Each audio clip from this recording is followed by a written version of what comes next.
నందనార్ అని ఒక భక్తుడు.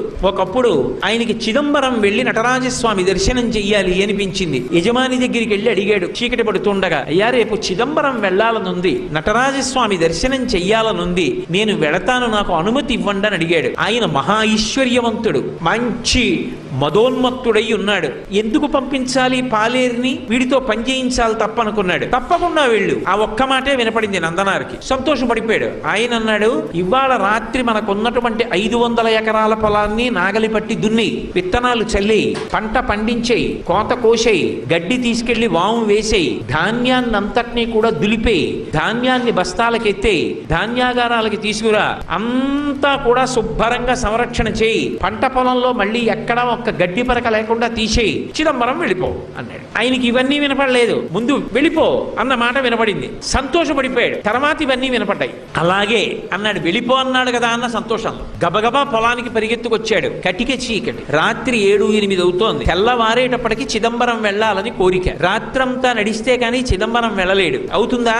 ఒక్కనాటికి అవధానం అర్థమైపోయింది. అయ్యో చిదంబరం వెళ్ళమన్నాడన్న ఆనందంలో వచ్చేసానే, ఇప్పుడు నేను ఈ చీకట్లో ఈ పొలం ఎలా దున్నుతాననుకున్నాడు. ఒక్కసారి ఆకాశం ఆయన స్వరూపమేగా, పైకి చూశాడు. శివా నరిచి నిన్ను చూడకుండా ఉండలేనయా అని స్పృహ తప్పి పడిపోయాడు. ఆయన తలుచుకుంటే ఒక్కసారి సంకల్పం చేస్తే పంట పండేస్తుంది. కానీ తన భక్తుడు పడవలసిన కష్టం తాను పడాలనుకున్నాడు. కైలాసంలో కొడుకులిద్దరిని పిలిచాడు. విఘ్నేశ్వరుడు, సుబ్రహ్మణ్యుడు, ప్రమదగణాలు, పార్వతీదేవి అందరూ కలిసి భూమి మీదకి వచ్చారు. శంకరుడు స్వయంగా పంచె తీసి పైకి పెట్టి గోచి పోసి కట్టాడు, నాగలి పట్టాడు.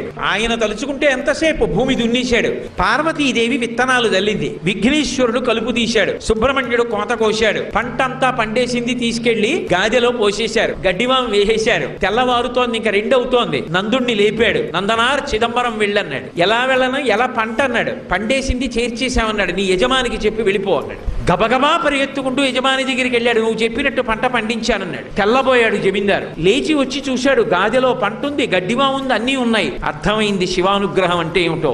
నందనార్ కాళ్ల మీద పడ్డాడు. నీ భక్తి నాకు అర్థమైంది నందుడా, వెళ్ళిపో చిదంబరానికి, నేను కూడా మారిపోయాను, ఇక పైన ఇలా ప్రవర్తించనన్నాడు. చిదంబరం వెళ్ళాడు. అర్చకులు ఆయన పట్ల చాలా కఠినంగా ప్రవర్తించారు. అగ్నిలో ప్రవేశించు, నీకు దేవాలయ ప్రవేశం చేయిస్తా ఉన్నారు. అగ్నిహోత్రాన్ని రగలిస్తే శివుడికి నమస్కారం చేసి అగ్నిలోకి వెళ్ళాడు. అగ్నిహోత్రం పుష్పమాలయ్యి ఆయన మెడలో పడింది. శంకరుడి దగ్గరికి వెళ్ళి నటరాజస్వామిని చూస్తూ ఆనందపడిపోయాడు. ఆ సంతోషంలో చూస్తుండగా నందునిలో ఉన్న తేజస్సు వెళ్ళి నటరాజస్వామి యందు ఐక్యం అయిపోయింది. కారుణ్యామృతవర్షిణం, ఆయన దయకి హద్దుందా? ఆయన్ని నమ్ముకున్నవాడు పాడవుతాడా? సర్వకాలముల యందు తన భక్తుణ్ణి కాపాడుకుంటూనే ఉంటాడు.